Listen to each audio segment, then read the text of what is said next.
ఎంతో మంది ముఖ్యమంత్రులు మారిండ్రు. సిద్దిపేట జిల్లా కావాలంటే అయినాదే. ఇవాళ దశాబ్దాల కలను నిజం చేసింది ఈ బీఆర్ఎస్ పార్టీయా కాదా అని నేను అడుగుతా ఉన్నా.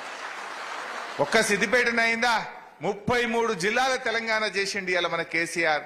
పరిపాలనను ప్రజలకు అందుబాటులోకి తెచ్చారు. ఆనాడు సంగారెడ్డి పోవాలంటే మబ్బులు 5 గంటలకు లేచి బస్టాండ్ల బస్ ఎక్కితే ఎంప్లాయ్మెంట్ కార్డు తీయాలన్నా, ఏ చిన్న పని కలెక్టర్ని కలవాలంటే 5:30కు 4:30కు లేచిపోవాల్సినటువంటి పరిస్థితి ఉండేది ఆ రోజు. ఇవాళ పాలన దగ్గరగా వచ్చినటువంటి పరిస్థితి.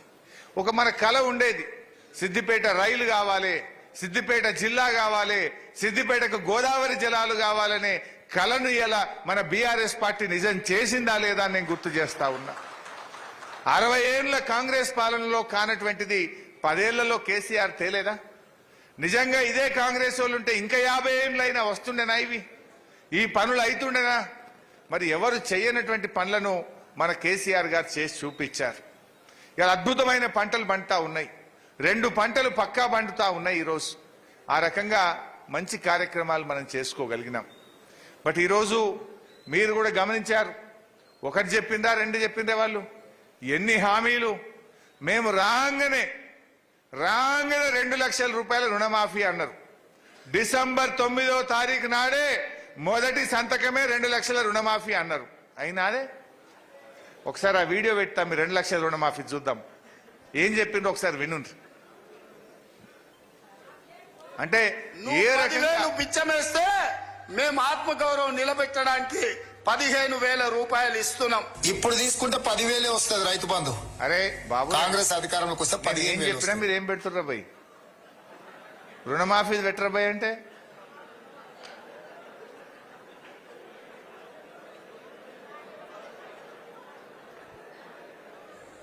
ఇవాళ రుణమాఫీ చేసిన వాళ్ళందరినీ నేను విజ్ఞప్తి చేస్తున్నా, ఎంబడే బ్యాంకు పోయి 2 లక్షలు తెచ్చుకోండి. డిసెంబర్ 9న నేను రాగానే మాఫీ చేస్తా. నేనేం చెప్తున్నా అంటే, రుణమాఫీ అయిన వాళ్ళందరూ ఎంబడే పోయి మళ్ళీ 2 లక్షల రుణం తెచ్చుకోరి. డిసెంబర్ 9న నేను అవి మాఫీ చేస్తా. కాబట్టి రైతులందరికీ నేను విజ్ఞప్తి చేస్తున్నా, ఎంబడే పోయి బ్యాంకు పోయి లోన్లు తెచ్చుకోరి. వచ్చిన ఎంబడే నేను రుణమాఫీ చేస్తా. డిసెంబర్ 9 నాడు 2 లక్షల రుణమాఫీ చేస్తా అన్నాడే. మరి ఇలా డిసెంబర్ జనవరి పోతుంది, ఇక ఫిబ్రవరిలో పడుతున్నాం. మరి అయిందా? అంటే ఏ రకంగా వాళ్ళు పచ్చి అబద్ధాలు ఆడినరు, ప్రజల్ని మోసం చేసింది అనడానికి ఇది ఒక ఉదాహరణ. ఆ రోజు మనం రైతు బంధు వేస్తాము అని బ్యాంకులో చెప్పినాం, మనం ప్రచారంలో చెప్పినాం. యాసంగి పంట రైతు బంధు పడుతుందంటే పోయినరు ఎన్నికల కమిషన్ కంప్లైంట్ ఇచ్చి అది ఆపిండ్రు. రైతు బంధు వేస్తామంటున్న వీళ్ళు ఆపాలని ఆపిండ్రు. అప్పుడే కాదు, ఇంకో మాట అన్నారు, ఏగో ఇప్పుడు వస్తే 10,000, మేము వచ్చినాక అయితే 15,000 వస్తాయి, మీకు ఎక్కువ పైసలు వస్తాయి అని మాట్లాడినరా లేదా? మరి పడ్డాయే 15,000?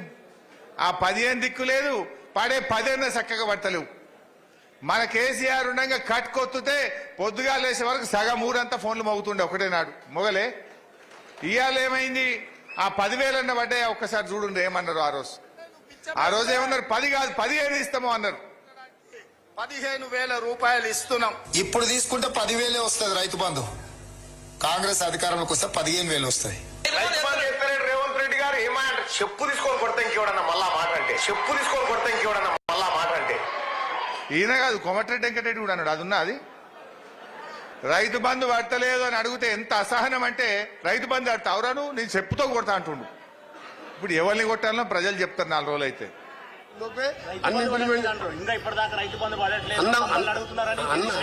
అన్నవారిని మీరు చెప్పుతో కొట్టండి, అంత ధైర్యం లేదు. ఇవాళ మాకు 100 రోజులు టైం అడిగిన 100 రోజుల్లోపే అన్ని అన్నవారిని మీరు చెప్పుతో కొట్టండి, అంత ధైర్యం లేదు.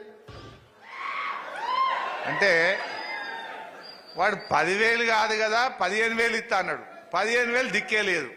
పోనీ ఆ ఇచ్చే 10,000 ఇంకెప్పుడు ఇస్తావు? ప్రజలు అడుగుతున్నారు, రైతులు అడుగుతున్నారు అంటే ఎవడన్నాడు అని చెప్తాం కొట్టుర్రు అంటుండు. ఇంకో మంత్రి ఉన్నది రైతు బంధు, నేను మాట్లాడకూడదు మా అక్క చెల్లెళ్ళు ఉన్నారు కానీ, ఇంకొక మంత్రి ఉన్నది రైతు బంధు రాలేదు అంటే అని అడుగుతున్నారంటే గంత ఉత్సాహతలేదా అని మాట్లాడింది ఇంకొక మంత్రి. ఇగో ఇది కాంగ్రెస్ వాళ్ళ చరిత్ర.